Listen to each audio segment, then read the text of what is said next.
ऐसे ही आपके जो दलित समाज के लीडर हैं ना, उनका बच्चा किसी सरकारी स्कूल में दिखेगा नहीं, किसी आरक्षण वाले स्कूल में पढ़ते हुए दिखेगा नहीं, वो सब भाषण में ही दिखते हैं। और यही वजह है जो वादा खिलाफी करते हैं, जब कुर्सी पाना होता तो आप वोट दे दो, मैं तो आपका मसीहा हूँ, वो मसीहा कहाँ गायब हो जाते हैं। इस पर सिर्फ मैं एक बात बहुत अच्छी तरीके से ये कहना चाहता हूँ, इसलिए बाबा साहब अम्बेडकर ने शायद कहा होगा, इतने सालों में बदला क्या इस देश में कि रिजर्वेशन हटा दिया जाना चाहिए। आज भी कितने लोगों के ऐसे बच्चे जो स्कूल नहीं जा रहे होंगे आप में से, गरीबी वहां पे है, तो बदला क्या इस देश में। जो अपने आप को SC ST OBC का लीडर बना बना के कुर्सी तो पा गया, उनका पेंशन तो मिल रहा होगा, उनके बच्चे विदेश में पढ़ रहे हैं, इस समाज को क्या मिला, सफाई कर्मचारियों को क्या मिला। आरक्षण के माध्यम से इसका बेनिफिट लेकर जिसके ऊपर नेतृत्व करने की, समाज के प्रश्न पर काम करने का उसको ज़िंदगी में मौका मिला। यस माय ब्रदर, आप मांग करते रहोगे, आप महाराष्ट्र से आओ, कोई तमिलनाडु से आएंगे, ये बात आपने अच्छी बोली। आप यहाँ पे पड़े रहो, बैठे रहो, कोई फर्क नहीं पड़ना। मेरा सवाल सिर्फ इतना है, और क्या आपको लगता नहीं कि इस देश में अगर समान शिक्षा का अधिकार, समान रोजगार का अवसर सबके लिए होता तो आपके भी बच्चे आज ग्रो कर गए होते ना। समानता नहीं है ना। मैं आरक्षण के माध्यम से ऊपर गया, मैं सक्षम हो गया, अब मैं नहीं लूँगा आरक्षण। जो दूसरा मेरा भाई है गांव का, उसको मिलना चाहिए, उसको मेन स्ट्रीम में आना चाहिए। ये कोई नहीं बोलता, ये बोलना चाहिए, ये होना चाहिए। इस चीज़ पर चर्चा पूरे देश के अंदर हो रही है। जो इस टप्पे से नेता बना या जो सवर्ण जाति का कोई बड़ा लीडर बना, उसने हमेशा दूसरे को यही कहा कि ये सरकारी स्कूल है, यहाँ पर आरक्षण है, 1 नंबर की स्कूल है। पर जब उसका इतिहास देखा जाता है, वो कभी अपने बच्चे को सरकारी स्कूल में भेजता नहीं है, वो कभी अपने बच्चे को नहीं करता है। एक बात मैं बोलूं, एक मिनट आप आज जंतर मंतर पे आप खड़े हैं ना, आपके सामने में पूर्व सैनिक खड़े हैं ना, जो आंदोलन कर रहे हैं ना, जवान बैठे हैं ना, किसी नेता का बेटा सुना है कि आर्मी में जवान के रूप में काम कर रहा हो। प्राइवेट सेक्टर में भी आरक्षण लागू होना चाहिए भैया।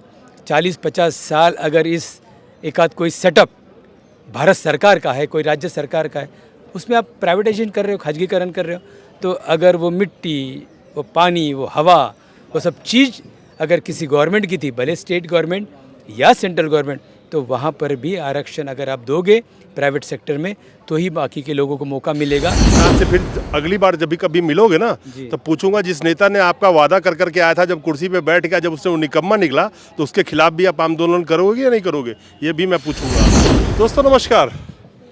ये वो तबका है जो किसी भी चुनाव में सरकार बनाती है, यानी कि कुर्सी पे बिठाती है और कुर्सी से उतारती है। 2011 सेंसस की हम बात करें तो तकरीबन 64% SC ST OBC की जनसंख्या इस देश में 2011 के सेंसस के हिसाब से। आज के वक्त में जब जनगणना नहीं हुआ है, तो आप कह सकते हैं कि वो 70-72% जो अनुमान लगा सकते हैं आप लगा सकते हैं। आखिर बहुत सारे तबके SC ST में आना भी चाहते हैं, जो इसके लिए भी प्रदर्शन कर रहे हैं, लेकिन जो ऑलरेडी ST SC OBC में हैं, वो अलग अलग तरीके से प्रदर्शन कर रहे हैं, चाहे उनकी रिजर्वेशन की मांग हो, चाहे समानता की मांग हो, आज 2023 में भी। लेकिन मेरे साथ जो खड़े हैं ये महाराष्ट्र से आए हैं। आप लोग महाराष्ट्र से चल के दिल्ली अपनी मांगों को लेकर के आए हैं, सफाई कामगार के भी मांगे हैं, अपनी भी कुछ डिमांडें हैं। आखिर क्या लगता है कि सरकार जो मौजूदा वक्त में जो आप लोगों की जनसंख्या है, अगर हम जातिगत जनसंख्या की जो मांगे होती रहती है, कहते हैं एक डिमांड बहुत अच्छा है कि जिसकी जितने हिस्सेदारी उसकी उतनी भागीदारी।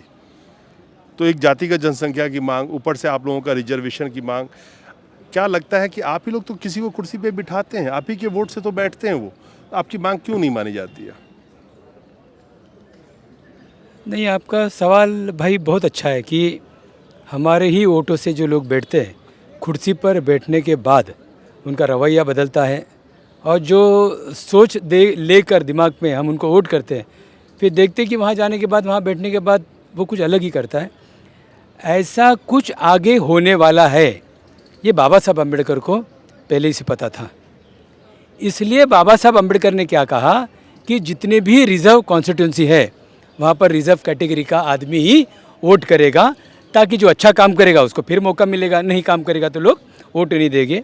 पर गांधी जी ने अमर उपोषण किया, बाबा साहब ने उनको जीवन दान दिया, और फिर पुनः पैट के बारे में आपको सब मालूम है। तो वो सब सोच रख कर 70 साल में हमने एक देखा है कि आरक्षण होने के बावजूद भी जो इम्प्लीमेंटेशन उसका होना चाहिए वो हुआ नहीं।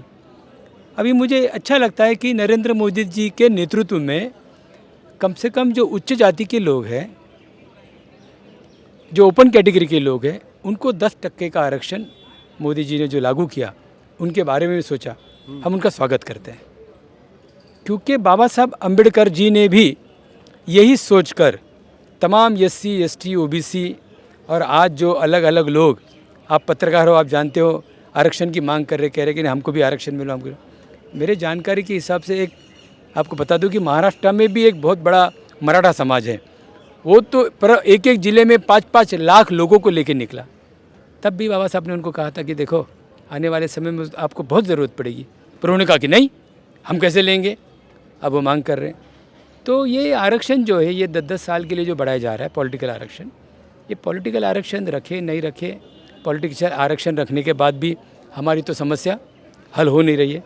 पर आरक्षण शिक्षा क्षेत्र के अंदर, आरक्षण नौकरी के अंदर जो है, उसका प्रॉपर इम्प्लीमेंटेशन जो नहीं हुआ 70 साल में, वो प्रॉपर होए और इस पर कोई प्रॉपर एक कमेटी बैठे, सेंट्रल गवर्नमेंट लीड ले, और नरेंद्र मोदी जी ये कर सकते हैं, ऐसा हमको लगता है। उस विश्वास के साथ यहाँ पर आए हैं। एक सफाई कामगार का मुद्दा है। अब सफाई कामगार के बारे में पूरे देश के अंदर बहुत बातें होती, हर सरकार, राज्य सरकार, केंद्र सरकार बहुत बातें करती, पर आज अब तक जो ये समाज के लिए जो बोर्ड निर्माण होना चाहिए, वो बोर्ड की निर्माती नहीं हुई। तो हम चाहते हैं कि सेंट्रल लेवल पर भी सफाई कामगार के हित के लिए कोई बोर्ड बने, तमाम राज्य सरकार के इसमें भी वो बोर्ड बने। फॉरेन यूनिवर्सिटी जो है, अभी सरकार ने एक पहल किया है, बहुत अच्छा पहल है, हम उनका स्वागत करते हैं।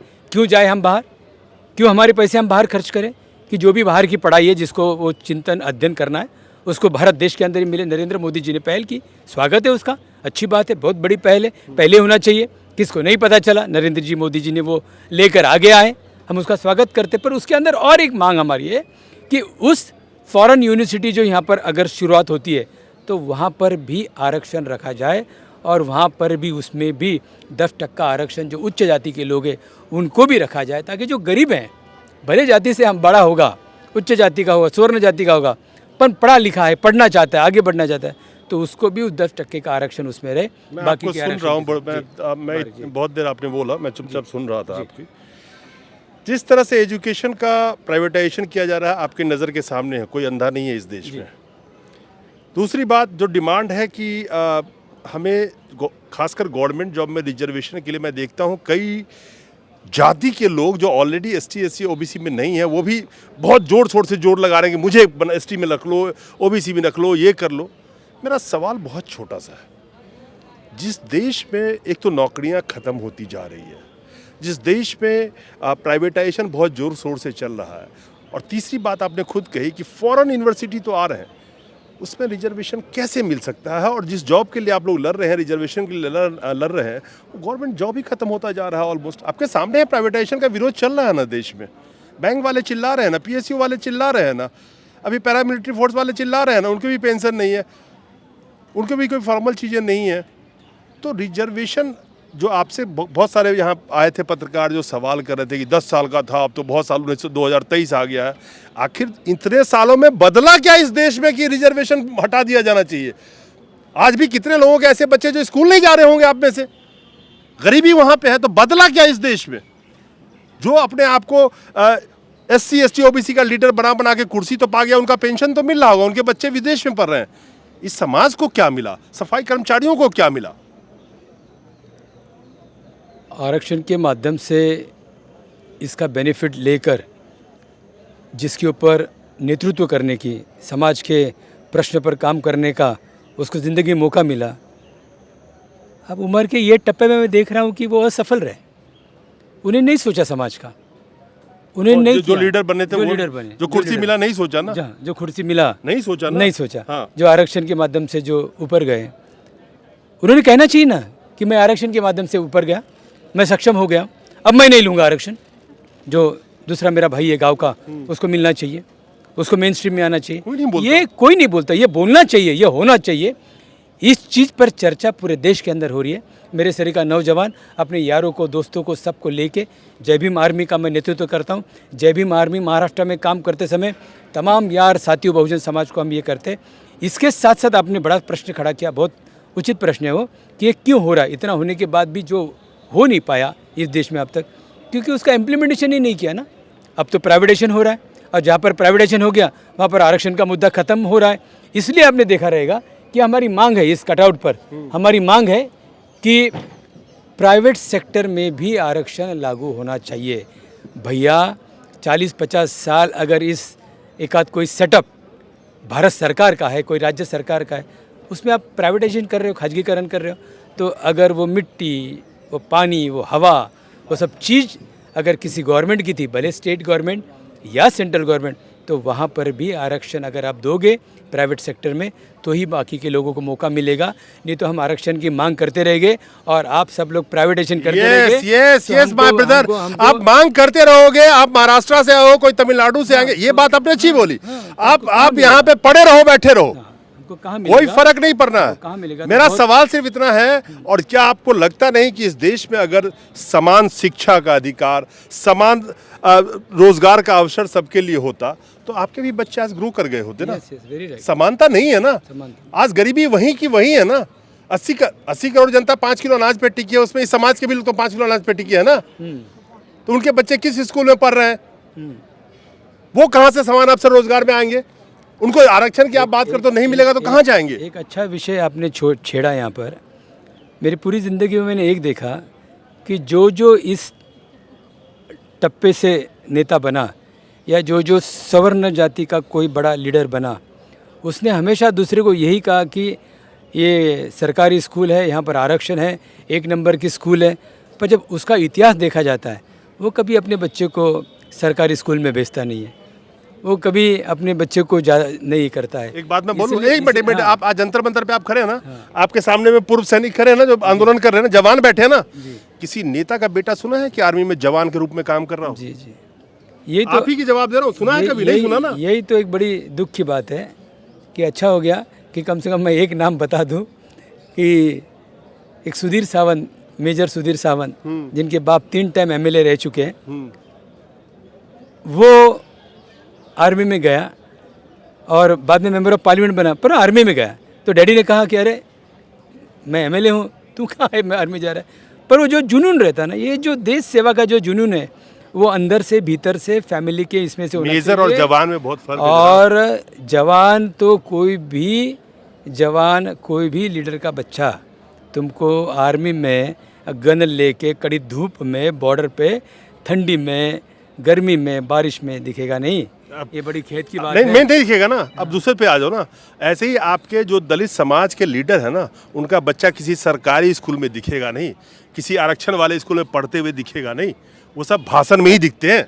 और यही वजह है जो वादा खिलाफी करते हैं, जब कुर्सी पाना होता तो आप वोट दे दो, मैं तो आपका मसीहा हूँ, वो मसीहा कहाँ गायब हो जाते हैं। इस पर सिर्फ मैं एक बात बहुत अच्छी तरीके से ये कहना चाहता हूँ, इसलिए बाबा साहब अम्बेडकर ने शायद कहा होगा, और बाबा साहब अम्बेडकर ने जो कहा उसके पीछे तो बड़ा अर्थ है, और वो अर्थ 100 साल के लिए लागू होता है। ऐसे बाबा साहब महामानव थे। इसलिए एक अच्छी बात बाबा साहब ने कही, हिंदी में बोल देता हूँ ताकि आपके दर्शक के माध्यम से सबको पता चले। बाबा साहब अम्बेडकर ने कहा, मुझे पढ़े लिखे लोगों ने, शिक्षित लोगों ने धोखा दिया। ये बाबा साहब का जो वाक्य है, उस वाक्य कुछ ना कुछ तो होगा। बाबा साहब के दिल को कहीं ना कहीं तो ये पढ़े लिखे लोगों के बारे में जो अपेक्षा थी, जो अपेक्षा भंग हो गई, और भंग होने के बाद ही इन्होंने ये कहा। और बाबा साहब ने कहा कि कांग्रेस ये जलता हुआ घर है, इससे दूर रहिए। मैं आपके माध्यम से पूछना चाहता हूँ, अरे बाबा साहब का आप नाम लेते हो, तो 2 चीज़ आप कैसे भूल जाते हो? आप कांग्रेस के पीछे पड़े रहते हो। आपको क्यों नहीं लगता कि मैं बाबा साहब पर लेता, बाबा साहब तो ऐसे कहा, मैंने नहीं जाना चाहिए, मैंने कुछ और करना चाहिए।